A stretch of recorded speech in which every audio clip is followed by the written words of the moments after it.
It's one of the most exciting chases in the NFL. A receiver or a running back making a beeline for the end zone with a defender in hot pursuit. You identify the ball carrier. From there, you want to close the distance between yourself and the ball carrier as quickly as possible.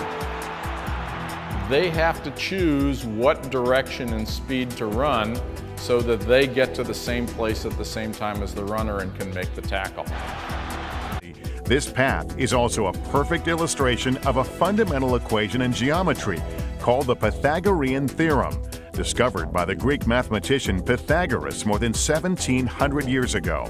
Pythagorean theorem is a basic theorem in plane geometry or Euclidean geometry that relates the lengths of the sides of any triangle where one of the angles is 90 degrees, called a right triangle. On a right triangle, the two adjacent sides, A and B, are called the legs. The longer side, opposite the right angle, C, is called the hypotenuse. The Pythagorean theorem simply states a squared plus b squared equals c squared. The square. Let's say the ball carrier is heading for the end zone 40 yards away.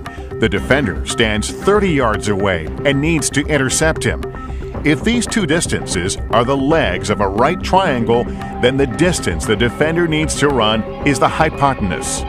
Using the Pythagorean theorem, 30 yards times 30 yards added to 40 yards times 40 yards will give the length of a hypotenuse squared. To get the actual length, take the square root.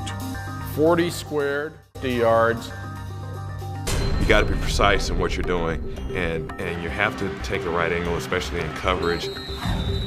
NFL players must react instinctively to cover this distance and also gauge how fast they need to run to match their opponent's speed. These of a right triangle and the ABCs of the Pythagorean theorem.